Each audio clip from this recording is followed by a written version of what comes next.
ವಿಜ್ಞಾನತಿಮಿರಾಂಧಸ್ಯ ಜ್ಞಾನಾಂಜನಶಲಾಕಯ ಚಕ್ಷುರುನ್ಮಿಲಿತಂ ಯೇನ ತಸ್ಮೈ ಶ್ರೀ ಗುರವೇ ನಮಃ.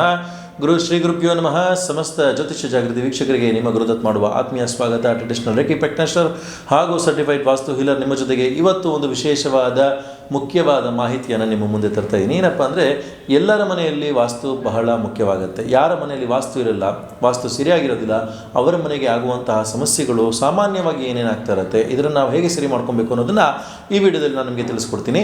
ಇಲ್ಲಿ ನಾನು ಹೇಳೋದೇನಪ್ಪ ಅಂದರೆ, ಪ್ರಥಮವಾಗಿ ವಾಸ್ತು ಯಾಕೆ ಮುಖ್ಯ. ವಾಸ್ತು ವೈಜ್ಞಾನಿಕವಾಗಿ ಆದರೂ ನಾವು ಅದರ ಮೇಲೆ ನಂಬಿಕೆ ಇಟ್ಟಿರೋದ್ರಿಂದ ಅದು ನಮಗೆ ಏನೋ ಒಂದು ಪ್ರತಿಫಲವನ್ನು ಕೊಡುತ್ತೆ. ವಾಸ್ತು ಸರಿಗಿಲ್ಲ ಅಂದರೆ ಎಷ್ಟೋ ಜನದ ಮನೆಯಲ್ಲಿ ಅನ್ನಿಸ್ತಾ ಇರುತ್ತೆ ಅವರಿಗೆ, ನಮ್ಮ ಮನೆ ವಾಸ್ತು ಸರಿಗಿದೆಯೋ ಇಲ್ವೋ, ನಮ್ಮ ಮನೆಯವರು ಆರೋಗ್ಯ ಕೆಡ್ತಾ ಇದ್ದಾರೆ, ಅಥವಾ ನಮ್ಮ ಮನೆಯವರ ಮಕ್ಕಳು ಆರೋಗ್ಯ ಕೆಡ್ತಾ ಇದ್ದಾರೆ, ಅಥವಾ ಮಕ್ಕಳು ಸರಿಯಾಗಿ ಓದ್ತಾ ಇಲ್ಲ, ಈ ರೀತಿಯಾದ ಬೇರೆ ಬೇರೆಯಾದ ಸಮಸ್ಯೆಗಳೆಲ್ಲ ಇರ್ತವೆ. ಇದು ಯಾಕೆ ಬರ್ತಾ ಇದೆ, ಇದು ವಾಸ್ತುವಿಂದ ಬರ್ತಾ ಇದೆಯಾ? ನಾ ಇಲ್ಲಿ ಹೇಳುವಂಥ ಕೆಲವೊಂದು ಪಾಯಿಂಟ್ಸನ್ನು ನೀವು ನೋಟ್ ಮಾಡ್ಕೊಳ್ಳಿ. ಈ ರೀತಿಯಾದ ಸಮಸ್ಯೆಗಳು ನಿಮ್ಮ ಮನೆಯಲ್ಲಿ ಕಾಡ್ತಿದ್ರೆ ಖಂಡಿತವಾಗಿ ನಿಮ್ಮ ಮನೆಯಲ್ಲಿ ವಾಸ್ತು ಸಮಸ್ಯೆ ಇರಬಹುದು.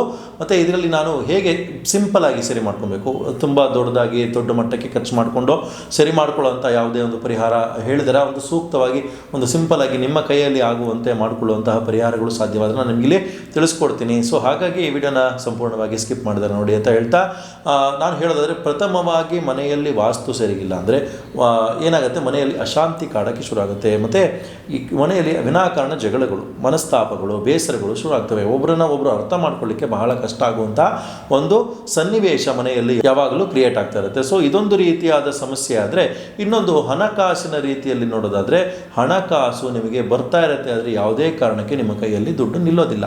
ನಿಮ್ಮ ಕೈಯಲ್ಲಿ ದುಡ್ಡು ನಿಲ್ತಾ ಇಲ್ಲ, ಅನಾವಶ್ಯಕವಾಗಿ ಖರ್ಚಾಗ್ತದೆ. ಒಂದು ರಿಪೇರಿ ಖರ್ಚಾಗಿರ್ಬೋದು, ಒಂದು ಆರೋಗ್ಯದ ರೀತಿಯಲ್ಲಿ ಖರ್ಚಾಗಿರ್ಬೋದು, ಅದು ಯಾವುದೇ ಒಂದು ರೀತಿಯಲ್ಲಿ ಖರ್ಚಾಗ್ತಾ ಇದ್ದರೆ ಖಂಡಿತವಾಗಲೂ ನಿಮ್ಮ ಮನೆಯಲ್ಲಿ ವಾಸ್ತು ಸರಿಯಿಲ್ಲ ಅಂತ ನೀವು ಅನ್ಕೊಬೇಕು. ವಿಶೇಷವಾಗಿ ಮುಖ್ಯವಾಗಿ ವಾಸ್ತುವಿನಲ್ಲಿ ನೋಡೋದಾದರೆ ಪೂರ್ವ ಮತ್ತು ಉತ್ತರ ದಿಕ್ಕನ್ನು ನಾವು ಆದಷ್ಟು ನೀಟಾಗಿ ಇಡಬೇಕು, ಆದಷ್ಟು ಗಾಳಿ ಬೆಳಕು ಮನೆಯೊಳಗೆ ಬರಬೇಕು ಅನ್ನೋದನ್ನು ನಾವು ಎಕ್ಸ್ಪೆಕ್ಟ್ ಮಾಡ್ತೀವಿ ವಾಸ್ತುವಿನಲ್ಲಿ. ಸೊ ಈ ರೀತಿ ಯಾವಾಗ ಬರುತ್ತೆ ಖಂಡಿತವಾಗಲೂ ನಿಮ್ಮ ಮನೆಯಲ್ಲಿ ವಾಸ್ತು ದೋಷ ಆದಷ್ಟು ಕಮ್ಮಿ ಇರುತ್ತೆ. ಕೆಲವೊಮ್ಮೆ ಆ ನಾರ್ತ್ ಮತ್ತು ಈಸ್ಟ್ ಭಾಗಗಳಲ್ಲಿ ಸಮಸ್ಯೆ ಇಲ್ದಿರ ಹೋದರೂ ಸೌತ್ ಮತ್ತು ವೆಸ್ಟ್ನಲ್ಲಿ ಸಮಸ್ಯೆ ಕಾಣಿಸ್ಕೊಂತು ಅಂದರೂ ಕೂಡ ಮನೆಯಲ್ಲಿ ಸಮಸ್ಯೆಗಳು ಕಾಡ್ತಾ ಇರುತ್ತೆ. ಕೆಲವೊಮ್ಮೆ ಈಗ ಮಕ್ಕಳ ವಿಚಾರವಾಗಿ ಹೇಳಿದೆ, ಮಕ್ಕಳು ಏನಾದ್ರು ಓದ್ತಾ ಇಲ್ಲ ಸರಿಯಾಗಿ, ಅವರು ಸರಿಗೆ ಕಾನ್ಸಂಟ್ರೇಟ್ ಮಾಡಿ ಓದೋಕ್ಕಾಗ್ತಾ ಇಲ್ಲ, ಅಥವಾ ಓದಿದೆಲ್ಲ ಮರೆತು ಹೋಗ್ತಾ ಇದೆ, ಅಥವಾ ಅಲ್ಲಿ ಓದೋಕ್ಕೆ ಕೂತ್ಕೊಳ್ಳೋಕ್ಕಾಗ್ತಾ ಇಲ್ಲ, ಆ ರೀತಿಯಾದ ಸಮಸ್ಯೆ ಇದ್ರೂ ಕೂಡ ಮನೆಯಲ್ಲಿ ವಾಸ್ತು ಸಮಸ್ಯೆ ಇರುತ್ತೆ.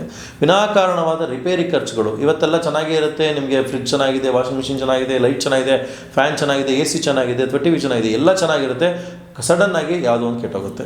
ಒಂದು ಐಟಮ್ ಕೆಟ್ಟೋಗ್ತಿದ್ದಂಗೆ ಹಿಂದೆ ಎಲ್ಲ ಐಟಮ್ ಕೆಟ್ಟೋಗೋದು. ಅದಕ್ಕೆ ವಿನಾಕಾರಣ ನೀವು ಮತ್ತೆ ದುಡ್ಡು ಖರ್ಚು ಮಾಡೋದು, ಈ ರೀತಿಯಾದ ಒಂದು ವಾತಾವರಣ ಸೃಷ್ಟಿಯಾದರೂ ಮನೆಯಲ್ಲಿ ವಾಸ್ತು ಸರಿ ಇಲ್ಲ. ಯಾವುದೇ ಒಂದು ಉಪಕರಣಗಳು ಅದಕ್ಕೂ ಎನರ್ಜಿ ಬೇಕಾಗುತ್ತೆ. ಸೊ ಆ ಎನರ್ಜಿಗೆ ಸಂಬಂಧಪಟ್ಟ ಜಾಗದಲ್ಲೇ ಇಟ್ಟಿದ್ದೀರಾ ಅಥವಾ ಇಲ್ವಾ? ಈಗ ನಾವು ಹೇಳೋದಾದರೆ, ವಾಸ್ತುನಲ್ಲಿ ನೀವು ನಾರ್ತ್ ಅಥವಾ ಈಸ್ಟ್ ವಾಲಿಗೆ TV ಹಾಕಿ ಕೂತ್ಕೊಂಡು ನೀವು ನಾರ್ತ್ ಈಸ್ಟ್ನಲ್ಲಿ ಆದಷ್ಟು ಟೈಮ್ ಸ್ಪೆಂಡ್ ಮಾಡೋದ್ರಿಂದ ನಿಮಗೆ ಮನಸ್ಸಿಗೆ ಶಾಂತಿ, ನೆಮ್ಮದಿ ಎಲ್ಲ ಸಿಗುತ್ತೆ ಅಂತ ಹೇಳ್ತೀವಿ. ಅದೇ ನೀವು ಬೇರೆ ದಿಕ್ಕಿಗೆ ಅಂದರೆ ಪಶ್ಚಿಮಕ್ಕೆ ಅಥವಾ ದಕ್ಷಿಣಕ್ಕೆ ದಿಕ್ಕಿಗೆ TV ಹಾಕೊಂಡು ಕೂತ್ಕೊಂಡು ನೋಡೋದ್ರಿಂದ ಅಷ್ಟು ನಿಮಗೆ ಬೆನಿಫಿಟ್ ಸಿಗೋದಿಲ್ಲ. ಅದರಿಂದ ಆರೋಗ್ಯದ ಮೇಲೂ ಪರಿಣಾಮ ಬೀಳೋದು, ಅಥವಾ ಬೇಡದಿರೋಂಥ ಕಥೆಗಳು ನೋಡೋದು, ಬೇಡದಿರೋಂಥ ಸೀರಿಯಲ್ ನೋಡಿ ಅದರಿಂದ ಒಂದು ನಿಮ್ಮ ಮನಸ್ಸಿನ ಮೇಲೆ ಒಂದು ಕೆಟ್ಟ ಪ್ರಭಾವ ಬಿದ್ದು ಅದು ನಿಮಗೆ ಕೆಟ್ಟ ದಾರಿ ಕರ್ಕೊಂಡು ಹೋಗೋದು, ಅಥವಾ ಕೆಟ್ಟ ಮನಸ್ಸಿನ ಸ್ಥಿತಿಯನ್ನು ಅದು ಉಂಟು ಮಾಡುವಂತಹ ಒಂದು ಸಾಧ್ಯತೆಗಳಿರ್ತವೆ. ಯಾವಾಗ ನೀವು ನಾರ್ತ್ ಅಥವಾ ಈಸ್ಟಲ್ಲಿ ಕೂತ್ಕೊಂಡು TV ನೋಡೋದು ಅದೆಲ್ಲ ಮಾಡುವಾಗ ನಿಮ್ಗೆ ಏನಾಗುತ್ತೆ ಅಂದರೆ, ಸ್ಪಿರಿಚುವಲ್ ನೋಡೋಣ, ಕೆಟ್ಟದೇನೋ ಬರ್ತಾ ಇದೆ ನೋಡೋದು ಬೇಡ ಅನ್ನೋ ಒಂದು ಭಾವನೆ ಕೂಡ ಬರಬಹುದು. ಸೊ ಹಾಗಾಗಿ ವಾಸ್ತು ಅಷ್ಟು ಇಂಪಾರ್ಟೆಂಟ್ ಆಗುತ್ತೆ. ಇದ್ರ ಜೊತೆಗೆ ಮನೆ ಯಾವಾಗಲೂ ವಾಸ್ತು ಸರಿಗಿಲ್ಲ ನಿಮ್ಮ ಮನೆ ಅಂದರೆ, ಮನೆ ಯಾವಾಗಲೂ ತೂಕವಾಗಿ ಫೀಲ್ ಆಗ್ತಾ ಇರುತ್ತೆ. ಮನೆ ಡಲ್ ಅಂದರೆ, ಎಲ್ಲರಿಗೂ ಒಂದು ಎನರ್ಜಿ ಇದೆ, ಹಾಗೆ ನಮ್ಮ ಮನೆಗೂ ಒಂದು ಎನರ್ಜಿ ಇದೆ. ಆ ಎನರ್ಜಿ ಯಾವಾಗ ಡಲ್ಲಾಗಿ ಕಾಣುತ್ತೆ, ಅಯ್ಯೋ ಮನೆಯೊಳಗೆ ಹೋಗೋಕ್ಕೆ ಬೇಜಾರಪ್ಪ, ನನಗೆ ಮನೆಯೊಳಗೆ ಬರೋದೇ ಇಲ್ಲ, ನಾನು ಮನೆಯಿಂದ ಆಚೆ ಯಾವಾಗ ಹೋಗ್ತೀನೋ ಅನ್ನಿಸ್ತಾ ಇರುತ್ತೆ. ಈ ರೀತಿಯಾದ ಮನಸ್ಸಿನಲ್ಲಿ ಬರುವಂಥ ಭಾವನೆಗಳು ಕೂಡ ಮನೆಯಲ್ಲಿ ವಾಸ್ತು ಸರಿಯಿಲ್ಲ ಅನ್ನೋದನ್ನು ತಿಳಿಸ್ಕೊಡುತ್ತೆ. ಇದು ಕೆಲವೊಮ್ಮೆ ಕೆಟ್ಟ ದೃಷ್ಟಿ ಬಿದ್ದು ಕೂಡ ಆಗಬಹುದು. ಸೊ ಹಾಗಾಗಿ ಏನು ಮಾಡಬೇಕಾಗತ್ತೆ, ಮನೆಯಲ್ಲಿ ಈ ರೀತಿಯಾದ ಸಮಸ್ಯೆಗಳೆಲ್ಲ ನೀವು ನೋಡ್ತಾ ಇದ್ದರೆ ಒಂದು ಮಾಡಿ, ಮನೆಯಲ್ಲಿ ಹಳೆಯ ವಸ್ತುಗಳು ಏನಾದ್ರು ಇಟ್ಟಿದ್ದೀರಾ ಅಂದರೆ ನೀವು ಖಂಡಿತ ಅಂದರೆ 6 ತಿಂಗಳಿಂದ ವರ್ಷದೊಳಗೆ ನೀವು ಯೂಸ್ ಮಾಡಿದಿರುವಂಥ ಯಾವುದೇ ವಸ್ತು, ನ್ಯೂಸ್ ಪೇಪರ್ಸ್ ಆಗಿರ್ಬೋದು, ಬುಕ್ಸ್ ಆಗಿರ್ಬೋದು, ಅಥವಾ ಒಂದು ಪಾತ್ರೆ ಆಗಿರ್ಬೋದು, ಒಂದು ಗೊಂಬೆ ಆಗಿರ್ಬೋದು, ಯಾವುದಾದ್ರು ನೀವು ಯೂಸ್ ಮಾಡ್ತಿಲ್ಲ 6 ತಿಂಗಳು ವರ್ಷದಿಂದ ಅಂದರೆ ಖಂಡಿತವಾಗಲೂ ಅದನ್ನು ಮನೆಯಿಂದ ತೆಗೆದು ಆಚೆ ಡಿಸ್ಪೋಸ್ ಮಾಡೋದಕ್ಕೆ ವ್ಯವಸ್ಥೆ ಮಾಡ್ಕೊಳ್ಳಿ. ಜೊತೆಗೆ ಮನೆಯಲ್ಲಿ ಯಾವಾಗಲೂ ಗಂಧದ ಪರಿಮಳ, ಒಂದು ಲೈಟ್ ಮ್ಯೂಸಿಕ್ ಅದು ಪ್ಲೇ ಮಾಡೋದು.